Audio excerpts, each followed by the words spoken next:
Okay, good morning, everyone. It's Tuesday, September 27th. It's 9:24 a.m. Eastern Time. This is the live trading room.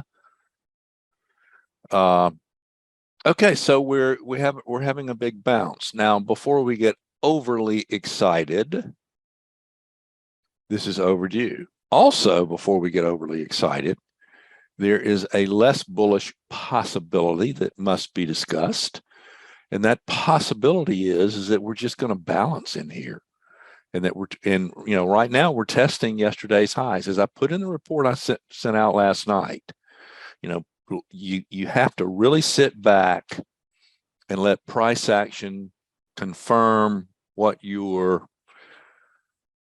bias may be. So we're due for a bounce, and we're going to have this bungee jump gap up.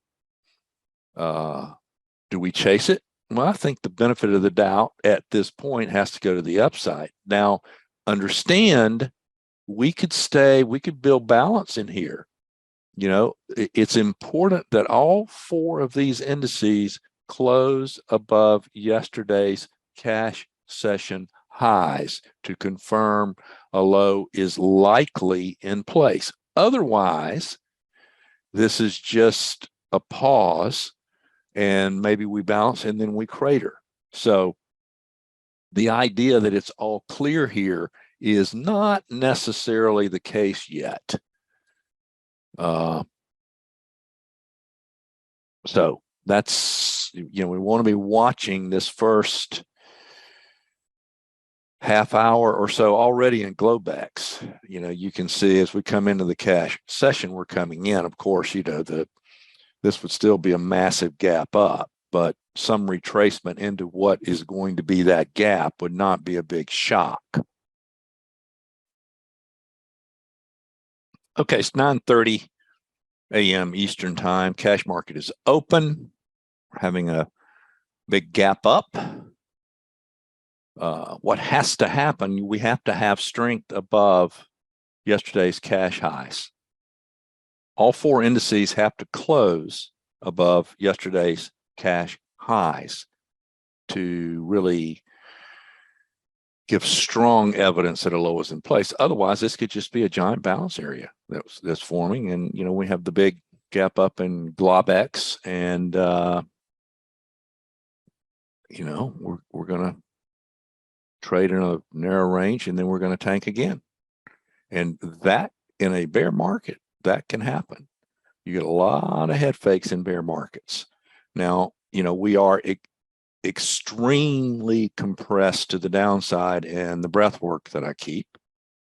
So I do think a low, as I put in the report last night, I think a low is coming sooner rather than later. But I want to see the indices, all four of them, get in lockstep to the upside. And I want to see wide range days and a close above yesterday's high. So, it's 9:32. It's early. It's way too early to get a real solid read on this thing. I'm not inclined to chase a huge gap up. I guess if I had to take a trade, I'd go long, and then I'd have to put my stop somewhere in that gap, and it would be a guess. And I don't like to guess. Okay, it's 9:40. Everything is in lockstep. Everything looks good at the moment. I would definitely favor longs. Right now, there's really not a graceful entry. You don't want to see this cash, the cash low taken out. So this is your risk at this point, down to about 37.03. Okay, this is interesting. It's sort of a test. I'm going to go to the cash session chart. And you can see now we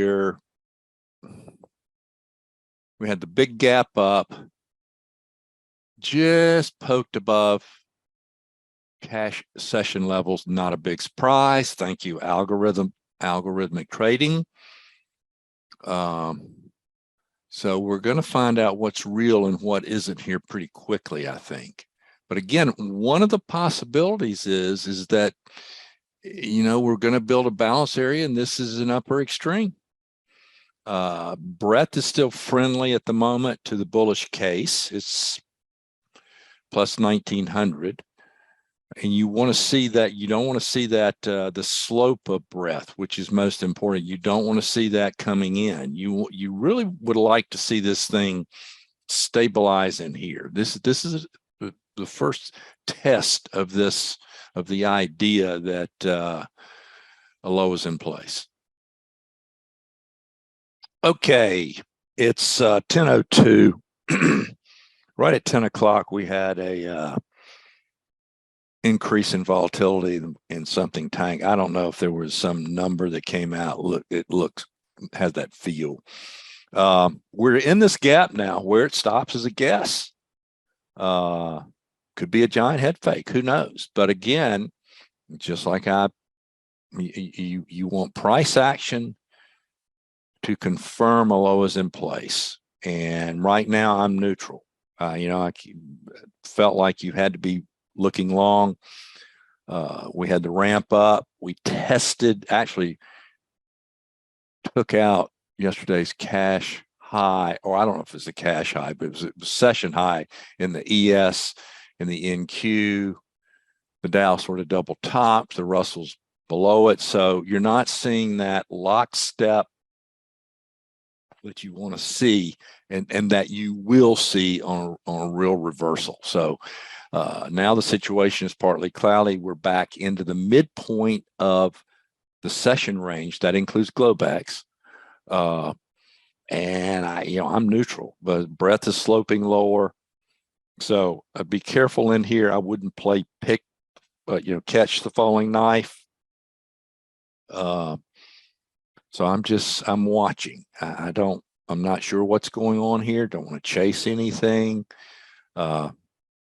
Certainly the conviction, the immediate conviction is lower as I'm speaking. Okay, 10:09. And what you want to watch now, in my opinion, hopefully you have charts, your daily charts up of all four of the primary indices, the ES, the NQ, the YM, and the Russell. And if one of those goes to a new low, below yesterday's low, that's when you want to see, I think that's when we're going to see whether or not this was just a bear market head fake, bear trap type of thing, bull trap type of thing, whatever, or we're going to reverse strongly. But at that point, that will be an inflection point, and you will get I think we'll get pretty quick signs which side of this market to be on. Now, as I'm speaking, we've traded into this gap. I'm looking on a 5-minute chart of the cash session, similar to, well, here, I'll do this. Let's go to the 3-minute. Here, now this is cash session, and maybe that's it. Maybe this is as far in this gap as we're going to trade. If so, we'll start making higher highs and higher lows, and we'll want to favor longs. To me, it's a little bit early for that. I mean, if you want to just plunge in here and buy it here, you'd have to put your stop probably, and this is just a guess, a handle or two below this low. Breadth has turned around a little bit, so it's tricky. It's tricky in here, guys. I'm sort of neutral, maybe at this second, leaning more to the long side. I don't have a position. Do you guys hear me? Testing. Okay, it's 10:32 a.m. Eastern time. Jury is out on this thing, guys. Breadth is positive. It's sloping higher, which is the most important thing.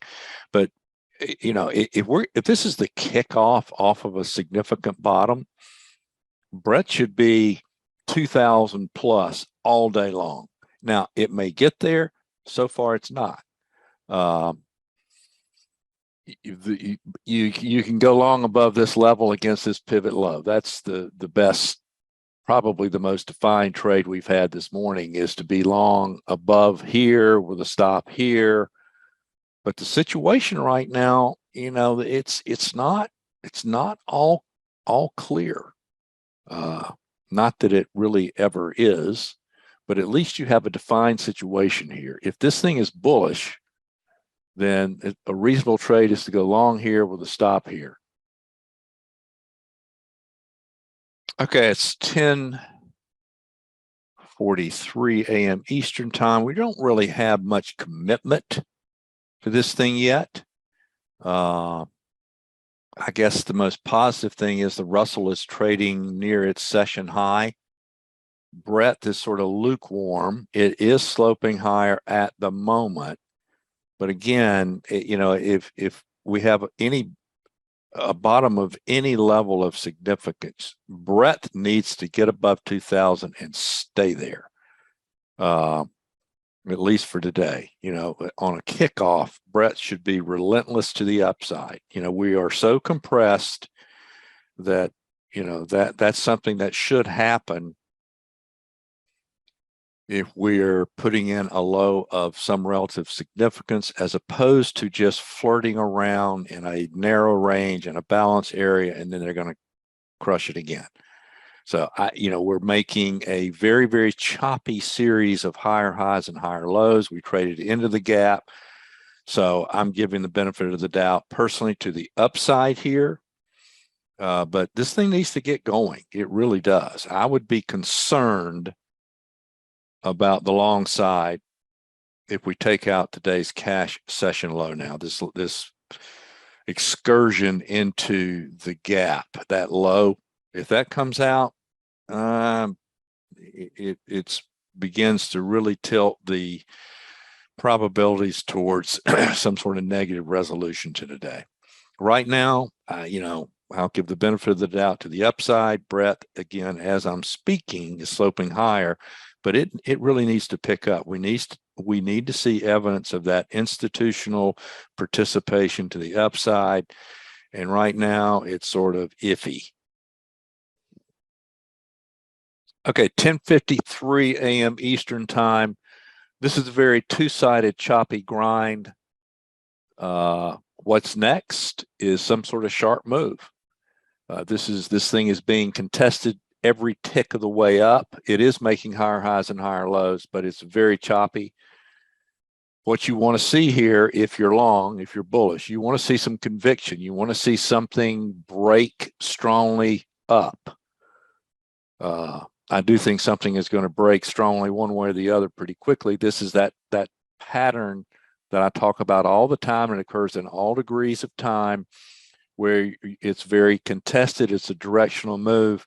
You're going to get a sharp move here. So we're going to find out, I think, sooner rather than later, how real this move is off this pivot low down here. Okay, 11:24, and we are testing the cash market lows. We are testing the lows in breadth for the day. Below here, you're looking at last night's close, which is right around this area in here. This is not exactly it. Let's see. This is it, I think, right about here. Yeah, this is the cash market close right here. This is Globex, this stuff in here. I can't get my e-signal exactly in sync with the cash close, but this is it right here. So, they always make it easy, right? Okay. VIX. VIX is close to its highs of the day. It's still hovering around 32. So that definitely could add fuel to this decline. Don't be fading this. Okay, it's 11:30 a.m. Eastern time. The Dow/YM is the one closest to yesterday's low, followed by the ES. Those, obviously those lows are critically important. I'm watching the NQ and the Russell very closely here. Breadth is positive. It's plus 800, but it's sloping lower. So around the yesterday's cash close is going to be a really important level. I mean, we're we're really at a tipping point structurally and technically. Very compressed, but if they decide they're going to sell this thing from here, it could get really ugly really quickly. This is a tricky area. We're at very major inflection points, again, structurally and technically.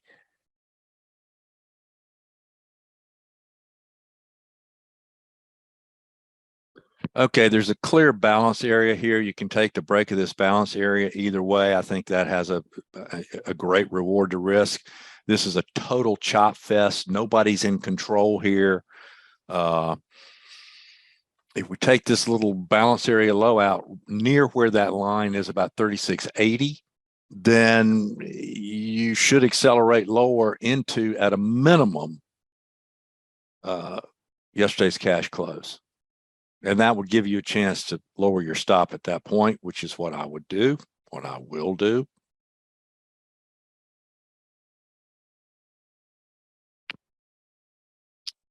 Okay, I'm trailing a stop on part of my position in here. This is capitulation-like stuff here. Okay, I don't think you want to see this above this bar right here. That would be my maximum level that I would not let it go above if I'm short. As I said, I got stopped out. I was trying to really tight stop on part of my position because we're in an area, general area, from where they could bounce it, or they may just destroy this thing. The YM is still not, it's close. The YM and the ES are close to yesterday's session low. So those could come out. You can see how volatile and wide range the very short-term bars are in here. So there's a tricky area. You got to be short or flat. Okay, it's 12:08 p.m. Eastern time. The Dow just traded to a new low. The ES is right at it. The NQ and Russell have not so far. This is a textbook, absolutely textbook, real-time lesson in following price.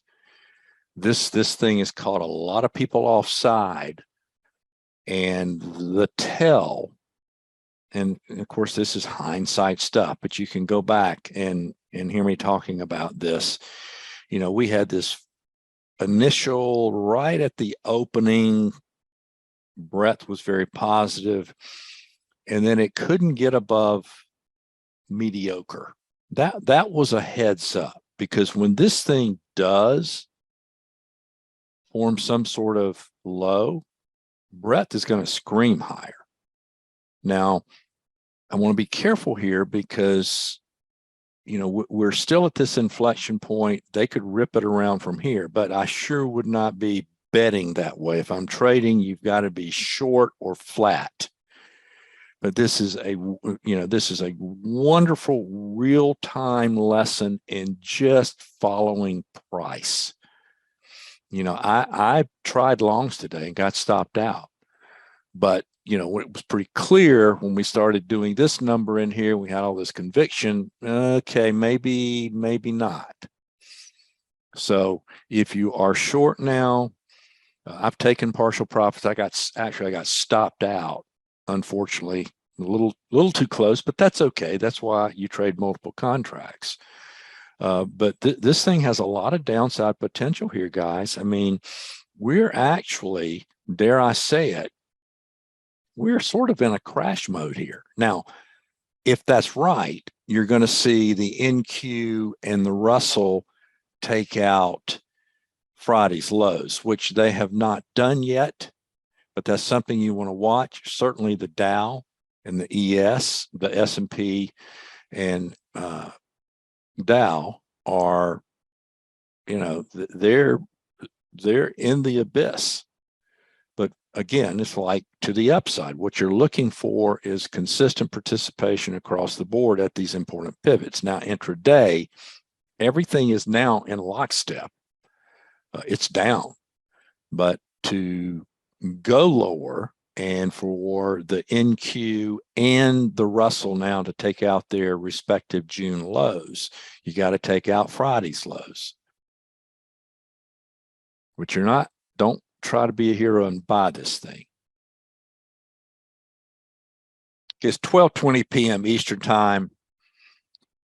This is the first time since the January high that I felt like we have some sort of true type of capitulation in progress. VIX is trading at 33.72 at the moment. So it's the highest it's been in this entire bear market off the January top. Now, it can go a lot higher. And if we are in some sort of capitulation phase, it is likely to do so over the next day or so. Breadth at the moment is negative 479. So that is at the moment a very, very, very significant divergence against recent lows. Neither the Russell nor the NQ, the RTY or the NQ, I'll look at the cash charts in a minute because it's the cash charts that are most important. But both of those on my screens in the futures markets, the NQ and the RTY have not taken out, in the case of the Russell, the RTY, yesterday's low, and in the case of the NQ, Friday's low. That has to happen. And then what you want to see, you want in terms of capitulation, you want to see these things, both of those trade below the June low. That will trigger institutional decisions, let's say. So, we're sort of in, I think we're in, again, some sort of capitulation phase. It can go on for a day or two. It can get really, the end of these capitulation phases can get extremely violent. I posted a chart of October 2008 in the report I sent out last night. If we're in something like that, today is going to be super, super negative, and we may have a couple of other super negative days, and then you get some sort of tradable low. Again, I'm watching breadth very closely. Breadth should also continue from here very negative all day long. So, as usual, we'll follow the price action. The price action in all degrees of time is definitively bearish at this time. Kim, are you there? Okay, I'm going to read your questions, so it'll be on the video tonight. You say, by capitulation, you mean that time-wise an important low should be in place. In your experience, does it come usually with a catalyst, some sort of news that initiates it? I'm not saying an important low should be in place yet. I think we're in the process of forming an important low. I've been thinking, I put in the report, I talked about it this weekend, that I think time-wise, we're near a low, but price-wise, not as sure. So I think that's where we are. Now, the bottom line at the moment is that, you have to be looking lower. I'm watching the NQ and the Russell like a hawk here, because neither of those have followed through below recent session lows. In the case of the Russell, yesterday's low. In the case of the NQ, Friday session low. That should happen. And then what I'd like to see both of those continue lower below that June low. Also, I keep talking about this, but breadth as I'm speaking is negative 510. That has to continue lower. This is a very, very significant, huge divergence in breadth against the lower lows in price. But now, this is all real time, and there's a lot of trade left to go today. So yeah, I think we're in time-wise a window of capitulation. Price-wise, I don't know. I mean, you really can't know. Now, obviously, at this point, the line in the sand under any bearish case, in my mind, is today's session highs. Okay, it's 12:32. All right, just as breadth was a concern this morning when the market was ripping higher or appeared to be ripping higher, and it really couldn't generate any real momentum that supported that. At the moment, the inverse is true. Breadth is negative 400. That's nothing. It's major divergence against recent lows. Now, again, it's still early, but this has to change. This will change. Either price is going to rip higher or breadth is going to turn around here and start making lower lows. So if you are short, it might be a good idea to protect some of your profit. Tricky area. I'm also, the NQ and the Russell still haven't confirmed this move on a, daily basis. Okay, it's 12:42. This is what I keep talking about. You can see the ES and the YM have traded to lower lows below yesterday. These are daily charts, by the way. The Russell hasn't quite done it. Neither has, well, the NQ is below yesterday's low, but not below Friday's low. These are the June lows right here. So you have this potentially massive divergence all over the place. This has to be resolved. Now, as I'm speaking, Brett is sort of trying to roll over again. That has to happen if we're going a lot lower. Here's the June low in the ES. We're right on the cusp. The YM is taking it out. The NQ and the Russell are hanging by their fingernails.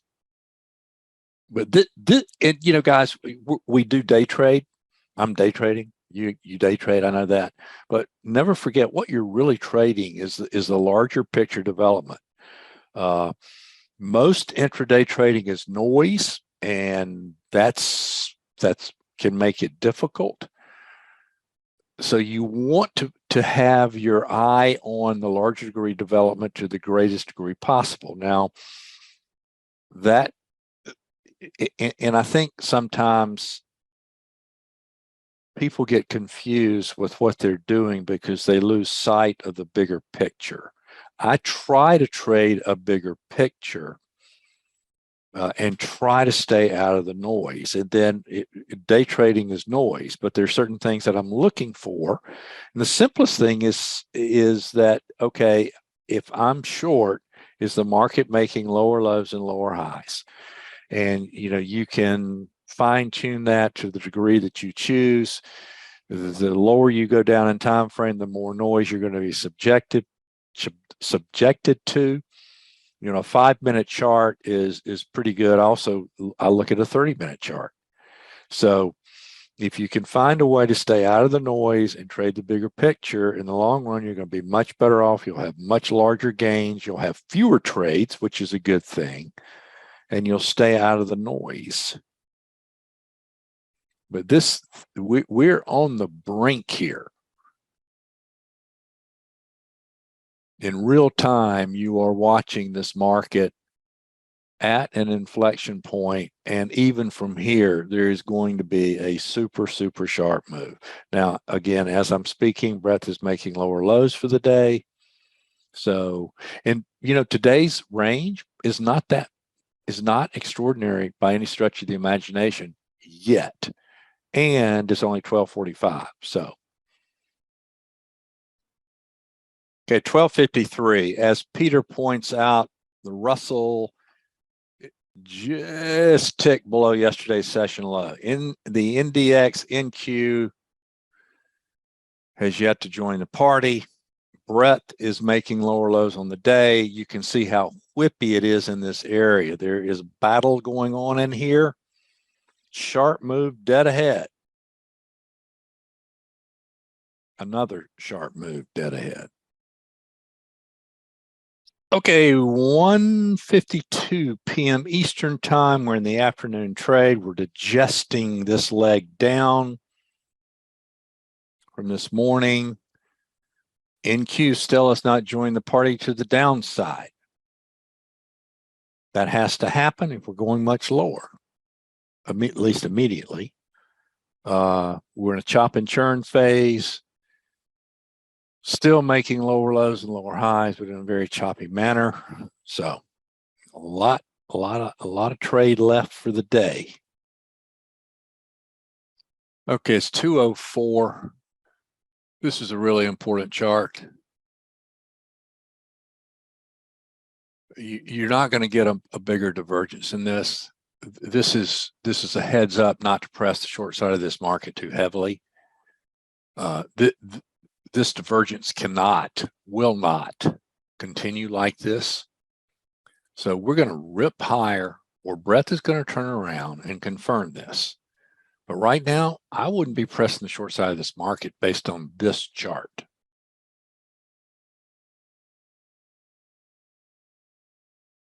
Now, I've said this many times, there are a number of different ways to trade. This is a high risk, high reward area. You don't necessarily have to trade it with futures. You can trade with options. You can trade with leverage ETFs, etc. But this is bullish unless it turns around rather dramatically and very soon. Okay, it's 2:51 p.m. Eastern time. We're having pretty substantial rally so far. Today's low is critical. I showed the 30-minute chart of breadth and price earlier. Also, a couple of things here. The NQ never took out its low from Friday. It is acting really well. It's sort of leading the market higher. It's below the 50% retracement of today's entire range, but it's making progress towards that. There are potential buying tails forming in the ES and the YM at this point in time, emphasis at this point in time. Those can't be confirmed until tomorrow's close, not today's close, but tomorrow's close. Today's highs are particularly important. If all four of the indices now were to somehow rip higher and close on their highs of the day above or at today's session highs, I think that would be very bullish. At this point, we're making higher highs and higher lows. You want to be flat or long. Okay, it's 3:25, and we're having a battle for the tenor of the day between algorithms here, I think. You're building another little balance area in here, the resolution of which you don't want to be on the wrong side of. Really squirrely market. Okay, it's 4 p.m. Eastern time. Cash market has closed, and we're coming into the close and into the next session, and it's Groundhog Day. And what I mean is we really didn't have any sort of resolution today, bullish or bearish, and one is coming. We're either, I really believe this, I really believe we're either going to have some sort of mini crash or we're just going to scream higher. I can make, there's still a case for both. Let's look at some stuff, okay? A lot to discuss, really. I thought this last bottom might have been it when we ripped up here. Even this, if we had had the real positive close up in here, I would have felt pretty good about heading into glowbacks. But now I don't know. I just don't know. I don't see how you can know at this point. Let's look at some stuff.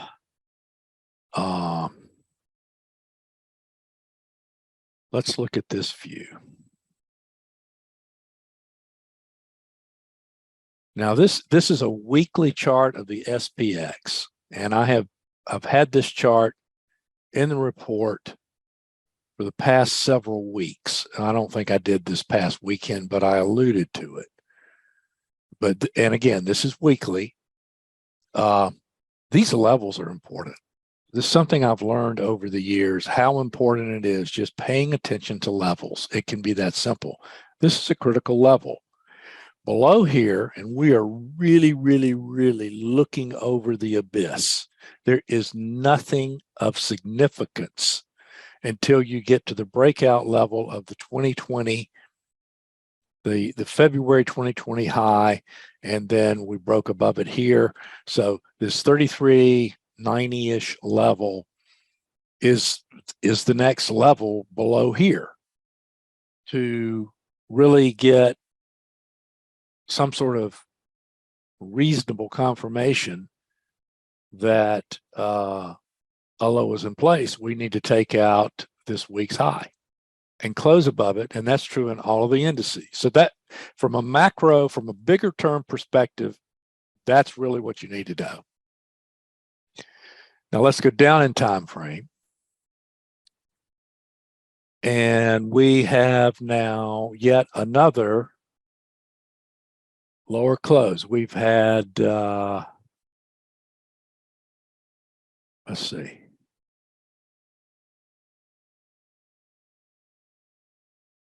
We've had 1, 2, 3, 4, 5. This is the 6th consecutive lower close. That's really starting to push the envelope, especially for the stock indices. Now, this is the SPX. Now, let's look at the others. And it's not the same. And this is the divergence thing going on. Let's look at the Dow. Now, I know the Dow has had the same. Let's see. You've had 1, 2, 3, 4, 5. Yep, 6. This is the 6th consecutive lower close in the Dow. The index is the one that is at the moment vexing, and this is where the bullish case lies with the NDX. With the NDX, the cash market did not take out Monday's low, and it has not taken out the June lows. Now, you will see a divergence like this at almost every single significant market bottom, significant pivot. It's more consistent at the lows than it is the high, so you usually get divergences at the highs among and between the indices. And I don't mean it has to be the NDX. Sometimes it's the Russell, sometimes it's the Dow.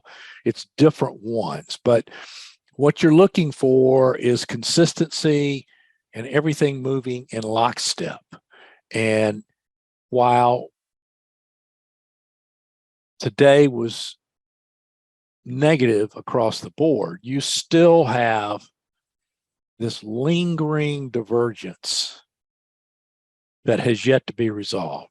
We've taken out the June low now on a tick basis, a print basis, and we closed below the June low. Is this the 2nd consecutive day in the SPX? Well, yeah, this is the 2nd lower close below that June low. So you've made a lower low here. You've made a higher low here. You've made a lower low in the Dow. And you, in the Russell, haven't quite made the lower low yet. So there, we have these divergences that occur at almost every single market bottom. Now, to confirm this, we need to see some strength. We need to have this confirmed by price action. And now the price action confirmation will be if all 4 of the indices close above today's session highs. At the moment there's a stasis between the buyers and the sellers. The sellers can't take it lower. The buyers are defending it, but they can't take it higher. Today was surprisingly tame in terms of overall range. I think that's going to change. The next significant move should be accompanied by a really wide range day. All right, let's look at Brett for a minute. Michael, are you there? Mike had said, and I'm going to read this in case he's not here and he can listen to it tonight, but I'm just going to read it. Oh, cool. All right, I want to read what you asked. Where the market is today, to me, looks similar to where the market was in July 2008, in July or September 2001. If so, that does not bode well for the bullish case in the medium term. How did Brett perform during those times versus now? Would be good to hear your thoughts on that in a webinar. Well, let's just do it now. So this is where we are now. Okay. Now, obviously, and I'm not going to go back to 2001. I'm going to go back to 2008. Okay. And obviously the number of NYSE issues is going to be different. So the extremes are going to be a little bit different. So what we want to see is what were the extremes back during those time frames back in 2008. So let's do this. Let's go to, and I did, I put this in report last night, but we'll just go through it here for fun. Because I think it's relevant. I have been following this. Okay, this is May. This is August. This is the July low here, and then we had that rally, and you can see in the 10-day moving average, you got extreme here. You went lower, set up a divergence, and then you had a pretty significant rally. The rally off of this low into this high was about 9%, 8-9%. That's a pretty healthy rally. Now, this was sort of a choppy rally, but it was still a pretty healthy rally. And then we began to roll over again. And the real crash part of this began right in here. You had a little bit of a balance area. The market whipped around this 1200 level, up and down, formed a, had some little narrow range, had a bungee jump, it had some conviction down, retraced about a little bit more than half of that, and then just completely fell out of bed. And in a matter of, 5 or 6 days, there was a waterfall decline of, let me get this. There's a waterfall decline of about 24%. And that was in 1, 2, 3, 4, 5, 6 or 7 days. So this is sort of where I think we are. And look, here's breadth, okay?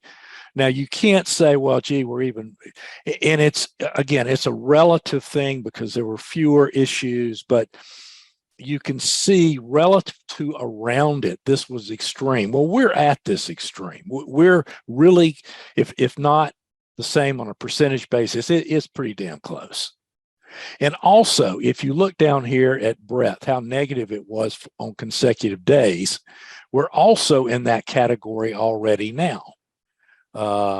Into this low, we were negative 1, 2, 3, 4, 5, 6, 7 or 8 consecutive days. So this is what it looked like in 2008.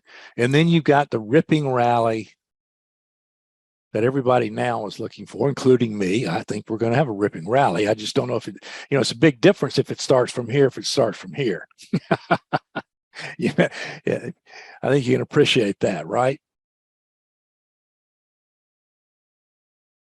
So let's go back to and look at these lows, and this will serve us well eventually.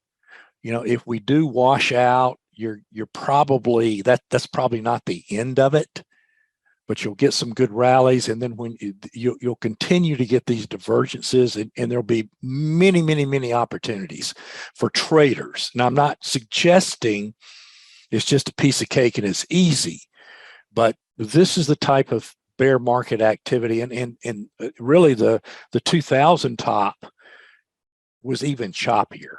That bear market was even choppier than this one, but that's a good thing. I mean, it's opportunity, and you're probably not going to catch all the swings, but that's okay. You don't have to catch them all. So back to where we are. So this is extreme. This is the most extreme this market has been since March 2020 right now. Now, can it get more extreme? Yeah, it sure can. If we wash out and have some sort of 4, 5, 6% decline from here, it's just people are going to be going insane, and that will set up the low. Now, another piece of this little equation we have going, VIX.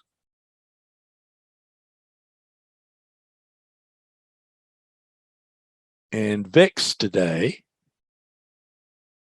made another high. Now we still have not. Did we take this level out? Not quite. This is still below here, and here, and that's just in the high from January. But it's the point of this is VIX is continuing to increase. So I think we're getting closer and closer.